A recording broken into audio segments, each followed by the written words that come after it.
오늘 하나님 말씀은 요한일서 4장 7절부터 12절까지 말씀입니다. Today's verse is from 1 John chapter 4 verses 7 through 12.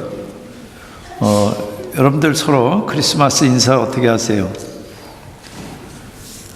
아마 메리 크리스마스 이렇게 하시는 분들도 있고, 또 월마트나 이런 데 가면 요새는 그렇게 안 합니다. 해피 할로데이 이렇게 이야기를 합니다. 점점 많은 미국인들이 그렇게 크리스마스 인사를 바꿔갑니다. 뭐 뜻없이 그러는 분들도 있지만 크리스마스의 주인공인 크라이스트를 빼고 크라이스트 마스가 크리스마스가 되는데, 그리스도가 없는 크리스마스 휴일, 그냥 할로데이를 지킨다는 것입니다.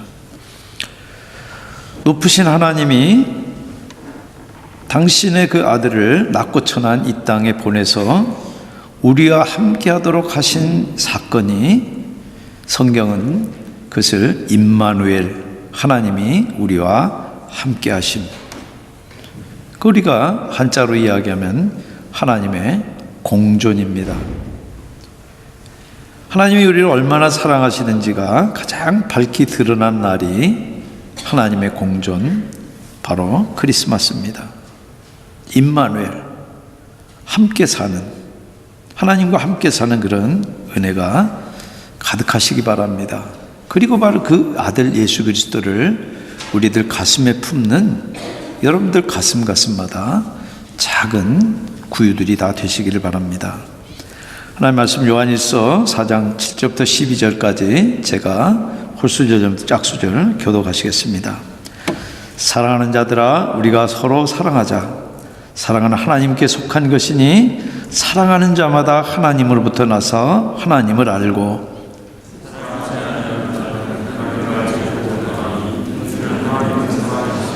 하나님의 사랑이 우리에게 이렇게 나타난 바 되셨으니, 하나님이 자기의 독생자를 세상에 보내심은 그로 말미암아 우리를 살리려 하심이라.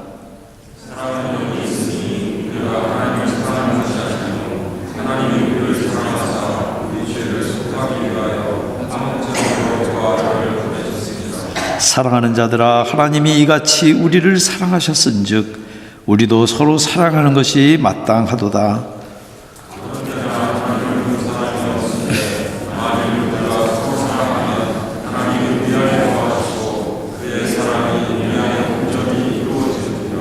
아멘.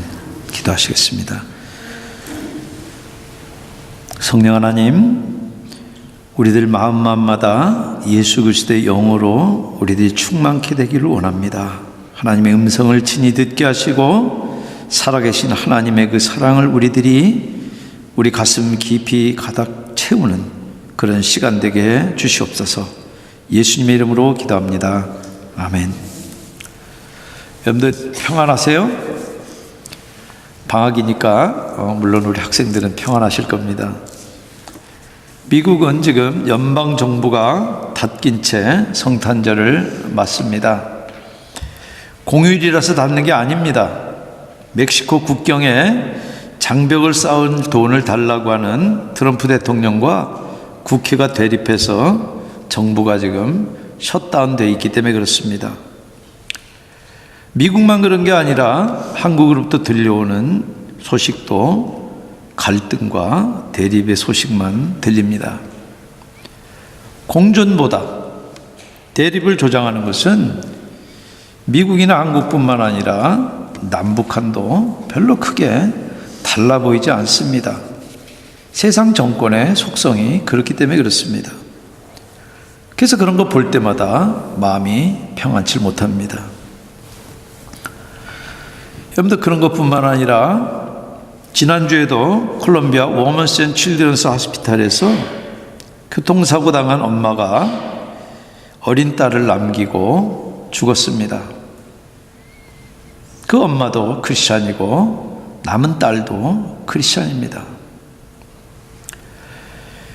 여러분들, 뉴스에 빠른 분들은 인도네시아에서도 어제 쓰나미로 수백 명이 희생자가 났습니다.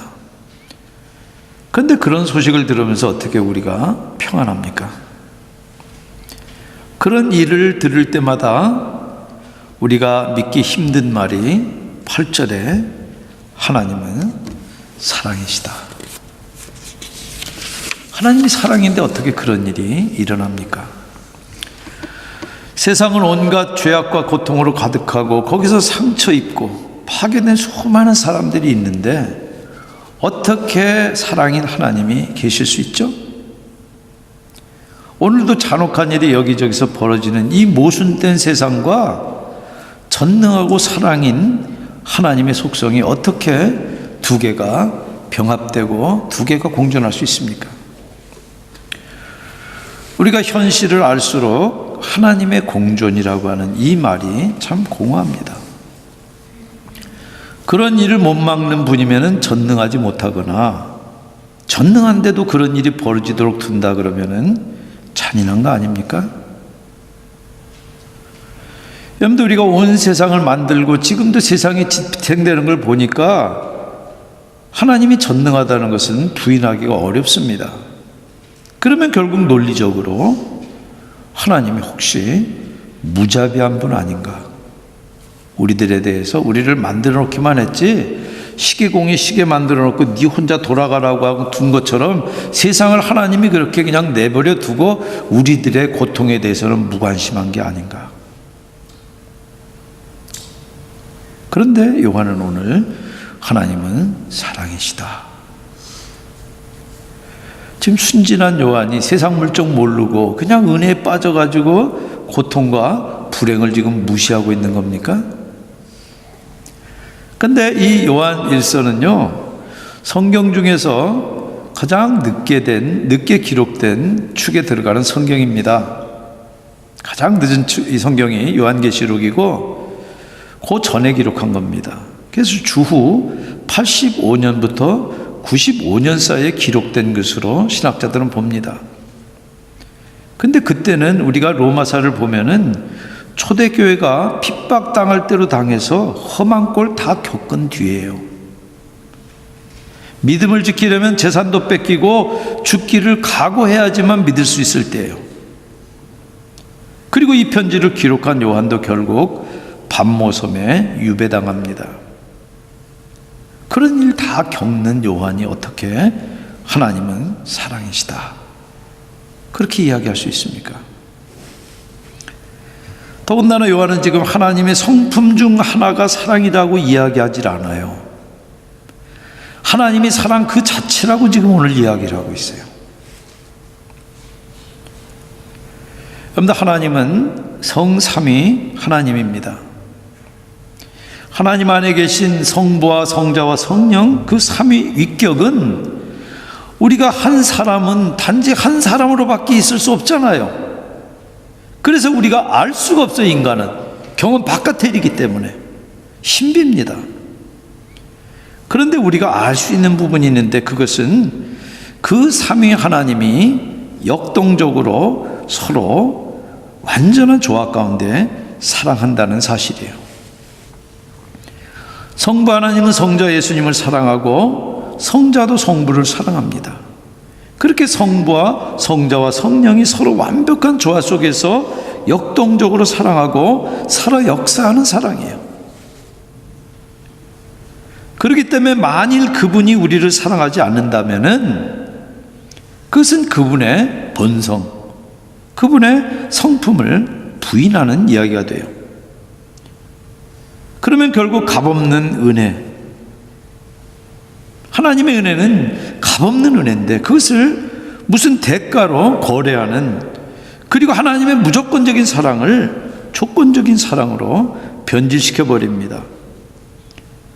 그래서 복음을 전한다고 하는데 잘 들어보면 많은 사람들이 사랑도 자기 하기 나름이라고 가르쳐요.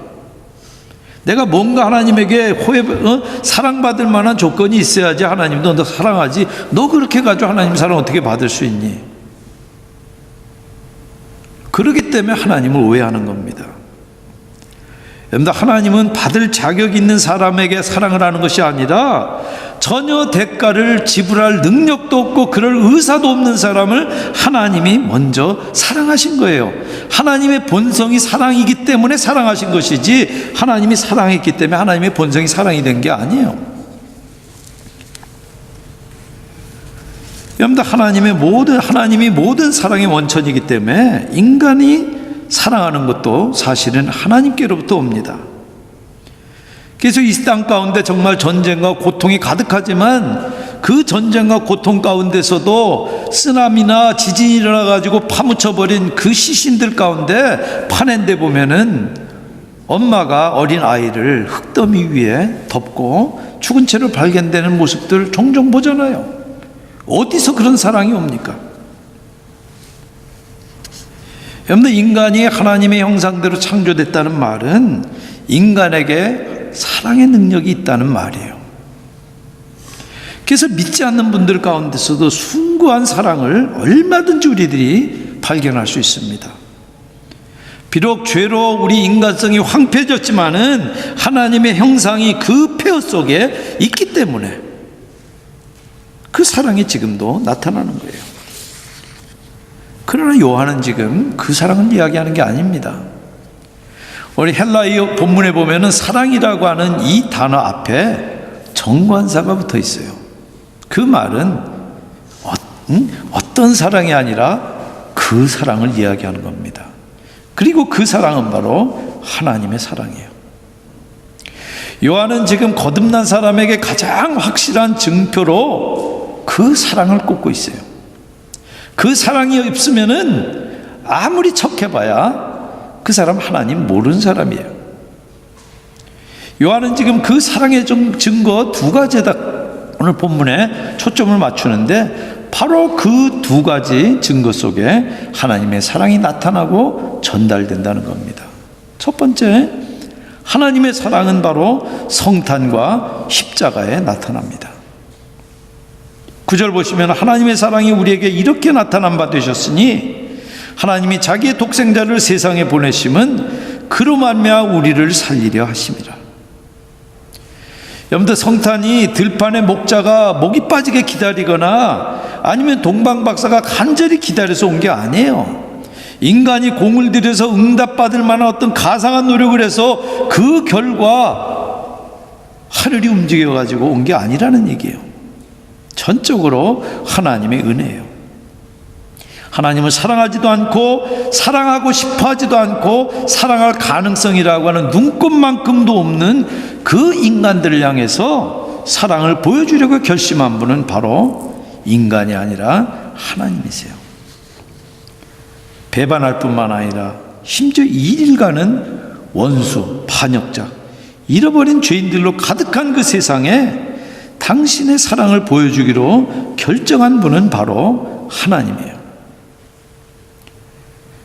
여러분들, 만약 하나님이 사랑이시라고 하는 사실이 그게 사실이 아니라 그러면은 인간들에게는 자비나 용서나 그리고 소망이나 우리들의 미래라고 하는 것은 전혀 기대할 수 없습니다. 여러분들, 인간을 구원하고 그리고 인간에게 어떤 미래에 대한 계획을 하나님께서 이끌어 가시는 것은 전적으로 하나님의 사랑으로부터 옵니다. 그래서 9절 보시면은 우리 이 본문에는 정확하게 번역이 되지 못했지만 헬라 원문을 보면은 문장이 정상 수준이 아닙니다. 정상적으로는 주어, 동사, 목적어 이런 식으로 헬라어도 나옵니다. 그런데 오늘 이 문장은 목적어가 앞으로 빠져 있어요. 여러분들, 언제 그럽니까?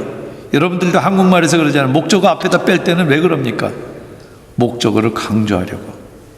독생자를 하나님이 보내셨다, 이렇게 기록을 하는 겁니다.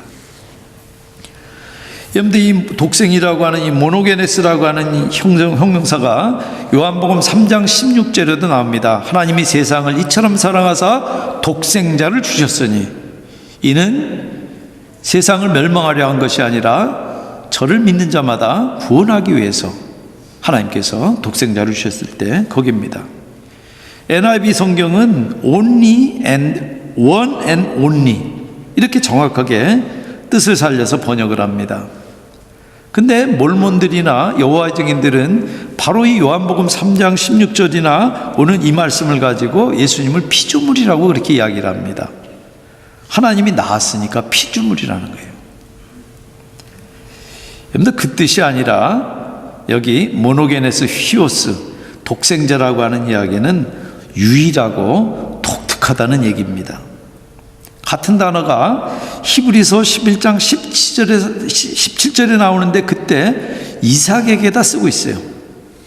하나님이 아브라함을 시험할 때 바치도록 한 이삭은 독자인지 여러분들 아시죠? 100세까지 얻지 못했다가 믿음으로 수많은 실패와 낭패 끝에 얻은 아들이에요. 그래서 특별히 귀하고 사랑스러운 아들이에요. 자기의 모든 미래와 소망이 거기 걸려있는 아들이에요. 하나님에게도 독자가 있는데 하나님께서는 그분에게 우리들을 죄에서부터 구해서 하나님과의 깨어진 관계를 회복시킬 그 사명을 맡기실 그런 독특한 아들이에요. 그래서 적대적인 환경 속에 하나님을 반역하는 이 세상 가운데 보내신 거예요. 그래서 우리 가운데 성탄의 의미, 그 공존이 가능한 거예요. 근데 여러분들 창세기 보시면은 아브라함이 독자 이삭을 모리아산에 데리고 가서 그 풀숲을 이 불 붙일 나무를 펼쳐놓고 아들을 거기에 올린 다음에 칼을 빼듭니다. 그랬을 때 아브라함아, 아브라함아 부르시면서 대신 그 이 풀숲에 사냥이 준비되도록 그렇게 합니다. 그러나 정작 하나님은 당신 아들을 아끼지 않고 우리를 위해서 대속제물로 주십니다. 여러분들 아브라함아, 아브라함아 하면서 그 아브라함의 손을 하나님께서 멈추고 지금 사냥을 준비하신 그 다급한 심정을 하나님이 너무나 잘 아시는 거예요. 같은 아버지로 아들을 지금 그 모리아산에서 죽도록 내버려야 되는 그 아버지의 심정을 아시기 때문에 다급하게 아브라함의 그 칼든 손을 붙잡은 거예요. 그래서 바로 그 성탄절에 오신 아들 예수 그리스도야말로 가장 확실한 하나님의 우리를 향한 사랑의 증표입니다. 여러분들 두 번째로 하나님의 사랑은 그리스도인들이 서로 사랑하는 모습으로 나타납니다. 에로스와 아가페라고 하는 책에서 니그레는 사랑의 일반적인 개념에서부터 성경적인 개념까지 사랑을 총정리했어요. 그래서 사랑에 대해서는 완벽한 책이기 때문에 많은 목사들이 그거 가지고 가르치고 설교됐습니다. 근데 한 유명한 목사에게 의심하는 청년이 찾아왔어요. 내가 하나님의 사랑에 대해 회의가 생겼는데 가르쳐 주세요. 그러니까 그 목사가 사랑에 대해서는 걱정 말게. 니그렌 책 보면 어떤 바보도 사랑이 뭔지 알 수 있으니까 내 설명 들을 것 없이 지금 서점에 가서 그 책 사보게. 그 청년이 죄송하지만 제가 니그렌입니다. 여러분들 지식이나 개념으로 하나님 사랑 모릅니다. 우리가 믿고 내 안에서 성령이 역사할 때 몸소 경험하는 그것을 체휼이라고 이해합니다. 그게 사랑이에요. 여러분들 우리가 믿으면서도 왜 공허한 줄 아세요? 믿긴 믿는데 하나님 말씀대로 사랑해보지 않기 때문에 우리 믿음이 공허한 거예요. 절대 생생한 경험은 불가능합니다. 정말 우리가 그럴 수 없지만 하나님처럼 사랑해 보려고 애쓸 때 그때 하나님을 알게 되고 진실한 사랑을 알게 되는 것이지 책 읽고 생각하고 묵상하고 백날 큐티해 보세요. 되는가?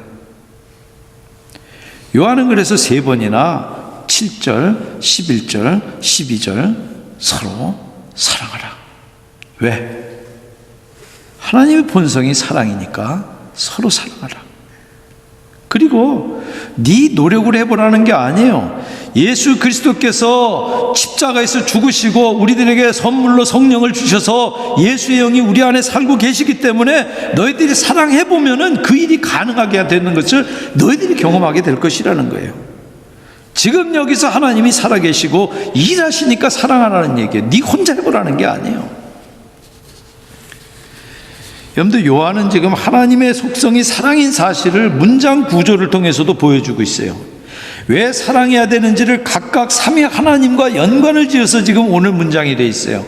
7절 8절은 성부 하나님, 9절부터 11절은 성자 예수님, 12절 이하는 성령 하나님과 연관되어 있어요. 그 말은 성부 하나님도 사랑, 성자 예수님도 사랑, 성령 하나님도 사랑. 그러니까 만일 하나님을 안다면, 만일 삼위 하나님을 의지한다면 그 사람은 사랑한다는 거예요. 여러분들, 우리가 사랑할 이유는 하나님이 그 아들 예수 그리스도를 우리들에게 선물로 주셔서 예수의 영이 우리들 가운데 계시기 때문에 그래요. 여러분들, 누굴 위해서 예수님이 왔습니까? 나를 위했잖아요. 근데 여러분이 누군지 잘 아시잖아요. 사랑스러운 구석이 있고 사랑할 만해서 오습니까? 거역하고 미워하고 반역하고. 여러분들, 내가 믿기로 결심해가지고 여기 믿는 분들 계시는 줄 아세요? 저는 저 자신을 너무 잘 압니다. 저는 아무리 생각해봐도 저는 믿을 만한 사람이 아니에요. 그런데 믿는 것은 전적인 하나님의 은혜가 아니고서는 설명할 길이 없습니다. 그런 나같이 흉악한 죄인을 위해서 오신 거예요. 여러분들이 10절의 화목제물을 존 스타트는 이렇게 표현합니다. 그리스도의 십자가라는 책에서 예수께서 돌아가셨기 때문에 우리를 사랑한 게 아니라 우리를 사랑하셔서 돌아가셨다는 거예요. 여러분들, 그래서 성탄을 맞는 우리가 서로 사랑하고 품어야 되는 이유는 하나님이 지금도 사랑하시니까. 여러분들, 예수님이 이 땅에 오시고 나를 위해서 죽으신 것을 과거의 사실로만 아는 사람은 아까 그 키에르케고르가 풍자했던 니그렌 같은 사람이에요. 여러분들, 지금 여기서 우리 중에 생생히 살아 역사하는 하나님의 사랑이 있으면 그 사람은 반드시 사랑합니다. 12절 보세요. 어느 때나 하나님을 본 사람이 없으되 만일 우리가 서로 사랑하면 하나님이 우리 안에 거하시고 그의 사랑이 우리 안에 온전히 이루느니라. 여러분, 하나님은 영이시기 때문에 우리 가운데 하나님 본 사람 없어요. 그런데 어떻게 하나님 계신 걸 압니까? 우리가 서로 사랑할 때, 이 신앙 공동체가 사랑을 드러낼 때, 서로 대립하고 분열하고 갈등해야 될 그때 서로 대립하고 분열하고 갈등하는 대신에 품고 사랑하는 걸 보여줄 때, 그때 그 사랑으로 하나님의 계심이 입증된다는 거예요. 그게 없으니까 세상이 믿는 사람들 향해서 콧방귀를 뀌는 거예요. 여러분들, 우리식으로 이야기하면 아직도 하나님 모르는 사람들이 우리 가운데 매 학기마다 오시잖아요. 그런데 그분들이 어떻게 하나님을 아냐는 거예요. 요한의 대답은 하나님 아는 너희가 서로 사랑할 때. 그래서 세상은 도무지 알 수도 없고 맛볼 수도 없는 하늘의 사랑을 맛볼 때. 그래서 프란시스 셰퍼는 사랑은 최후의 변증이다. The last apologetics is love. 나는 너보다 우월하다. 그러니까 너는 나를 따라야 된다.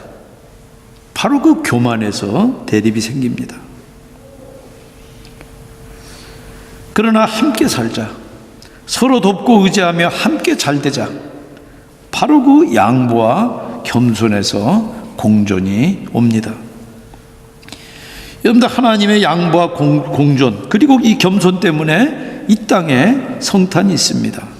그래서 성탄이 바로 공존의 날, 임마누엘, 하나님이 우리와 함께 계심.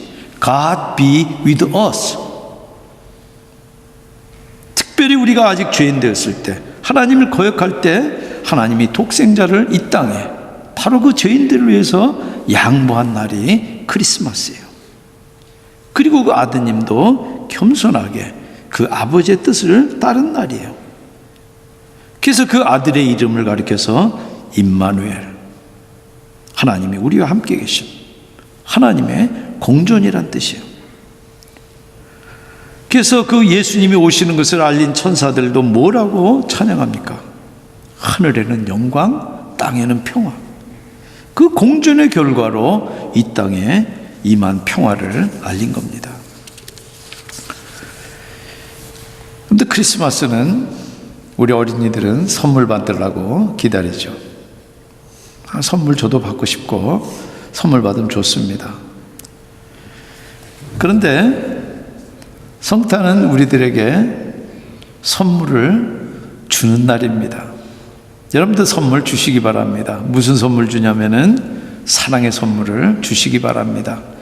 최고의 선물은 여러분들 손에 들려있는 물건이 아니라 바로 여러분 자신입니다.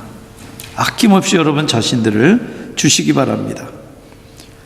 하나님은 사랑이시고 우리가 하나님께 속했기 때문에 우리는 사랑할 수 있고 사랑해야 되고, 그리고 우리 가운데 그 사랑은 말로가 아니라 우리들 가운데 있는 공존으로 함께 나타나야 되는 것입니다.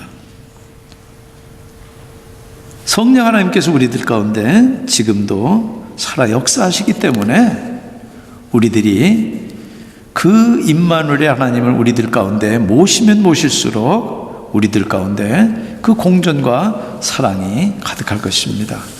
그런 크리스마스가 되시기를 주님의 이름으로 축원드립니다. 같이 기도하시겠습니다.